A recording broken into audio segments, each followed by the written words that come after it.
Hello everyone, welcome to Uttam's academy. మనకు APPSC సంబంధించి అదే మాదిరిగా రాష్ట్ర ప్రభుత్వం police constables, SI, excise department అన్ని రకాలు కలుపుకొని మనకు 10,060 ఉద్యోగాలతో జాబ్ క్యాలెండర్ అయితే రిలీజ్ చేయడం జరిగింది. కానీ ఎంతోమంది ఆశగా ఎదురు చూస్తున్నటువంటి ఏపీఎస్ఆర్టీసీలో ఖాళీలు కూడా దీంట్లో ఉంటాయి, ఇంక్లూడ్ చేస్తారు అనుకోవడం జరిగింది. అన్నీ కలుపుకుంటే 20,000 ఉద్యోగాలు ఉంటాయని కూడా అనుకోవడం జరిగింది. కానీ మన యొక్క రాష్ట్ర ప్రభుత్వం ఏపీఎస్ఆర్టీసీలో ఉన్నటువంటి ఈ యొక్క ఉద్యోగాలను జాబ్ క్యాలెండర్లో ప్రకటించలేదు. అందువల్ల ఇప్పుడు ఏం చేస్తున్నారంటే ఆర్టీసీ డిపార్ట్మెంట్లో ఉన్నటువంటి ఎంప్లాయీస్ యూనియన్ నేను ఒక మీటింగ్ ఏర్పాటు చేసుకొని 10,000 ఖాళీలు ఉన్నాయి, ఇక 10,000 ఖాళీలను జాబ్ క్యాలెండర్లో ఇంక్లూడ్ చేయాలి అనేసి రాష్ట్ర ప్రభుత్వానికి విన్నవించుకోవడం జరిగిందనమాట. మరి ఆ న్యూస్ ఇక్కడ చూడబోతున్నాం. మరి చూసినట్టయితే మనకు జాబ్ క్యాలెండర్లో ఆర్టీసీ ఖాళీల ప్రస్తావన లేదు. అన్నీ కలుపుకుంటే మనం ఏనుకోవడం జరిగిందంటే 20,000 వరకు ఉద్యోగాలు ఇస్తారు. ఇవి ఒక 10,000, అవి ఒక 10,000 ఎత్తుకుని 20,000 అయితే అనుకోవడం జరిగింది. ఎందుకంటే ఏపీఎస్ఆర్టీసీలో వేకెన్సీస్ ఉన్నాయి. ఏపీఎస్ఆర్టీసీలో వేకెన్సీస్ 10,000 ఉన్నాయి అనుకో, ఈ యొక్క యూనియన్ కూడా చెప్తూ ఉంది మొత్తం 10,000 ఖాళీలు ఉన్నాయనేసి యూనియన్ చెప్తా ఉంది. మొత్తం 10,000 వేకెన్సీస్ ఉన్నాయి. అందులో 7,500 చిల్లర ఉద్యోగాలను రాష్ట్ర ప్రభుత్వం కూడా నోటిఫై చేసింది. సో రవాణా శాఖ మంత్రి గారు కూడా చెప్పడం జరిగింది 7,500 ఉద్యోగాలు మేము త్వరలో ఫిలప్ చేయబోతున్నామనేసి. అది కాకుండా ఇప్పుడు స్త్రీ శక్తి పథకం కూడా రాష్ట్ర ప్రభుత్వంలో రన్ అవుతూ ఉంది. స్త్రీ శక్తి పథకం వల్ల ఆర్టీసీ మీద ఎక్కువ భారం పడతా ఉంది. ప్రతి ఒక్క ఎంప్లాయీ మీద అక్కడ పని ఒత్తిడి ఎక్కువైపోయింది.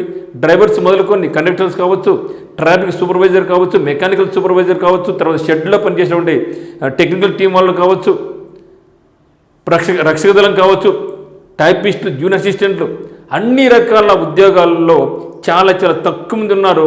ఇప్పటికే నోటిఫికేషన్స్ లేక దాదాపు 10 సంవత్సరాల నుంచి ఇక్కడ కూడా వేకెన్సీ ఫిలప్ కావడం లేదనమాట. చాలా ఖాళీలు ఉన్నాయి. 10,000 పైచీలకు ఉన్నాయనేసి యూనియన్ చెప్తా ఉంది అక్కడ యూనియన్. కానీ రాష్ట్రం కూడా 7,000 ఉద్యోగాలు ఉన్నాయి, మేము ఫిలప్ చేస్తామనేసి ముఖ్యమంత్రి గారు అయితేనేమి, తర్వాత రవాణా శాఖ మంత్రి గారు అయితే గతంలో చాలాసార్లు ప్రస్తావించారు. మరి దీంట్లో అయితే మాత్రం దీంట్లో ఎక్కడ కూడా ప్రస్తావించలేదు. కాబట్టి ఫిలప్ చేయాలి అనేసి చెప్పడం జరుగుతుందన్నమాట. సో అన్ని రకాల పోస్టులు ఉన్నాయి మనకి. చాలా క్రేజ్ అయినటువంటి traffic supervisor, mechanical supervisor, junior అసిస్టెంట్లు, ఓకేనా. సో మంచి మంచి క్యాడర్ జాబ్స్ అన్నీ కూడా అక్కడ ఉన్నాయన్నమాట. మరి గవర్నమెంట్ ఈ యొక్క జాబ్ క్యాలెండర్ అమలు కాలేదు కాబట్టి ఈ యొక్క అమలయ్యే లోపల ఖచ్చితంగా ఈ యొక్క ఉద్యోగాలు ఫిలప్ చేయాలి అనేసి ఈ యొక్క యూనియన్లు అయితే డిమాండ్ చేస్తూ ఉన్నాయి. యూనియన్తో పాటుగా ముఖ్యంగా నిరుద్యోగ యువత ఈ యొక్క ఆర్టీసీలో జాబులు రిలీజ్ చేస్తే చాలామంది మేము ఇక్కడ జాయిన్ కావడం జరుగుతుంది అనేసి కూడా చాలామంది అభిప్రాయపడుతూ ఉన్నారనమాట. ఎందుకంటే 10,000 ఈ యొక్క 10,000 వచ్చాయి కూడా. ఈ 10,000లో చాలామందికి కానిస్టేబుల్స్ దాదాపు 3,000 పోస్టులు ఉన్నాయి. వాళ్ళకి ఎలిజిబిలిటీ ఉండదు చాలామందికి. హైట్లో అయితేనేమి, ఏజ్లో అయితేనేమి గ్రూప్ 1 అందరూ కొట్టుకోలేరు. అందువల్ల ఎవరైతే ఈ యొక్క గ్రూప్ 1, గ్రూప్ 2 ఈ యొక్క కానిస్టేబుల్స్ ఉద్యోగాలు కొట్టలేమో, అట్లీస్ట్ మాకు వీటి మీద నమ్మకం ఉంది, ఆర్టీసీలో అయినా సరే మేము జాబ్ కొట్టుకుంటాము అనే మంచి నమ్మకంతో ప్రిపరేషన్ కొనసాగిస్తూ ఉన్నారు దాదాపుగా 1.5 year నుంచి. ఎందుకంటే గవర్నమెంట్ చెప్పింది ఆ రోజు వేకెన్సీస్ ఉన్నాయని చెప్పింది, రాష్ట్ర ప్రభుత్వం చెప్పింది, రవాణా శాఖ మీద స్వయం చాలాసార్లు ప్రకటించారు. అందులోనే నిరుద్యోగ యువత ఏపీఎస్ఆర్టీసీ మీద కూడా ఫోకస్ చేసి చదువుతూ ఉన్నారు. మరి ఈరోజు జాబ్ క్యాలెండర్ ప్రస్తావించలేకపోయకూడదు, కొంచెం వాళ్ళు డైలమాకి వెళ్ళిపోవడం జరిగింది. మరి నేను చెప్పేది ఏమంటే మన నిరుద్యోగ యువతకు గవర్నమెంట్ పని గవర్నమెంట్ చేస్తూ ఉంటుంది. మనమైతే మాత్రం దానికోసం ఎదురు చూడకుండా మన యొక్క ప్రిపరేషన్ ఆపుకోకుండా ఇప్పుడు మనకి ఏమైతే ఎలిజిబిలిటీ ఉందో, ఈ యొక్క జాబ్ క్యాలెండర్లో ఏమైతే మనకి ఎలిజిబిలిటీ ఉందో దానికి ప్రిపరేషన్ కొనసాగిస్తూ ఉండండి. సో దాంట్లో సిలబస్ కూడా మనకు ఖచ్చితంగా ఒకవేళ ఏపీఎస్ఆర్టీసీలో ఈ క్యాలెండర్ లేకపోయినా నెక్స్ట్ ఇయర్ క్యాలెండర్ అయినా సరే ఖచ్చితంగా ఇస్తారు. కానీ మోస్ట్లీ ఈ యొక్క క్యాలెండర్ని ఇంక్లూడ్ చేయాలనేసి మనం కూడా గవర్నమెంట్ విన్నవించుకుంటున్నాం. మరి ఎప్పుడు సరే వచ్చేది కాబట్టి మీ యొక్క ప్రిపరేషన్ అయితే మాత్రం మీరు ఆపొద్దండి, పక్కన పెట్టద్దండి, డిస్కరేజ్మెంట్ కావద్దండి, నెగిటివ్గా వెళ్ళిపోవద్దండి. ఇప్పుడు ఉన్నటువంటి అవకాశాలు ఏమైతే ఉన్నాయో మనకు ఆ యొక్క అవకాశాలు మనం అందిపుచ్చుకోవాలా.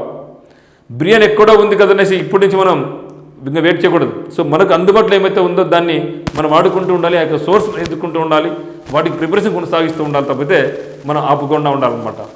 సో ఇది మనకు. మరి మీరు ఒకవేళ ఏ ఉద్యోగాన్ని సరే ప్రిపేర్ అవుతున్నట్టయితే ఏపీఎస్ఆర్టీసీ కావచ్చు, గ్రూప్ 2 కావచ్చు, ఎస్ఐ కావచ్చు, కానిస్టేబుల్స్ కావచ్చు, ఎస్ఐ కానిస్టేబుల్స్ కావచ్చు, ఏదైనా సరే CA బ్రహ్మాస్త్ర 360 అనే పేరుతో ఎక్సలెంట్ కరెంట్ అఫైర్స్ ప్రతి దాంట్లో కూడా ఇక మీదట 30 మార్క్స్కు రాబోతూ ఉంది. ఈవెన్ గ్రూప్ 2లో స్పెసిఫిక్గా 30 marks only current affairs include చేయడం జరిగింది. కాబట్టి ప్రతిరోజు 30 ఎంసీక్యూ రూపంలోనూ ఒక బ్యాచ్ రన్ అవుతూ ఉంది.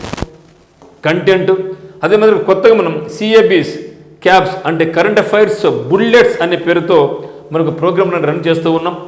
ఈ యొక్క బుల్లెట్స్ అనేది ఏమంటే ఏ రోజుకి ఆ రోజు ఉన్నటువంటి ఇంపార్టెంట్ కరెంట్ అఫైర్స్ అన్ని కూడా బుల్లెట్ రూపంలో single line is equal to single question is equal to single mark మాదిరిగా బుల్లెట్స్ రూపంలో మీకు టైం సేవ్ అయ్యే విధంగా ఎగ్జామినేషన్ పాయింట్ ఆఫ్ వ్యూలో సమయం ఎక్కువ వేస్ట్ కాకుండా ఎగ్జామినేషన్ దగ్గర పడినప్పుడు ముందుగా ఈజీగా అర్థమయ్యే విధంగా టైం వేస్ట్ కాని విధంగా మనం కరెంట్ అఫైర్స్ బుల్లెట్స్ అనే పేరుతో ఒక ప్రోగ్రామ్ని డిజైన్ చేయడం జరిగింది. ఈ యొక్క కోర్స్ త్వరలోనే లాంచ్ చేయబోతున్నాం. మరి ఈ యొక్క కంప్లీట్ సిఏ బ్రహ్మాస్త్ర అనే కోర్స్ కంప్లీట్గా మీకు 500 రూపీస్కి రాబోతుంది అనమాట. ఉగాది ఆఫర్ సందర్భంగా ఇంట్రెస్ట్ ఉన్న వాళ్ళు డిస్క్రిప్షన్లో ఉత్తమ్స్ అకాడమీ యొక్క యాప్ లింక్ ఉంది. సో మీరు మన యొక్క యాప్ లింక్ డౌన్లోడ్ చేసుకొని కోర్సును ఒకసారి చూసి శాంపుల్ నచ్చితే పర్చేజ్ చేసుకోవచ్చు. అద్భుతంగా ఉంటుంది. జనవరి 2026 నుంచి డిసెంబర్ 31, 2026 వరకు మీకు ఈ యొక్క వ్యాలిడిటీ అనేది ఉంటుందన్నమాట. ప్రతి టాపిక్ ప్రతిరోజు మీకు 8 నుంచి 10 పేజీలు తక్కువ కాకుండా ఈజీ వేలో ఎవరికి తెలియని విధంగా అన్ని రకాల పేపర్స్ తీసుకొని మీరు మళ్ళీ తిరిగి నోట్స్ రాసుకునే విధానం లేకుండా మీరు డైరెక్ట్గా అక్కడే నోట్ చేసుకోవచ్చు. అంత బాగా అద్భుతంగా డిజైన్ చేయడం జరిగింది. చాలా వాటికి ఫిగర్స్, మ్యాప్స్ ఎంసీక్యూ రూపంలో మరియు కంటెంట్ రూపంలో చేయడం జరిగింది. కాబట్టి అద్భుతంగా ఉందన్నమాట. ఇంట్రెస్ట్ వాళ్ళు పర్చేజ్ చేసుకోవచ్చు. ఓకే, మరి మరొకసారి గవర్నమెంట్ను ఏపీఎస్ ఆర్టీసీల ఉద్యోగాలను కూడా ఫిలప్ చేయాలనేసి మనందరం కూడా కోరుకుంటున్నాం, వినవించుకుంటున్నాం. So thank you for watching.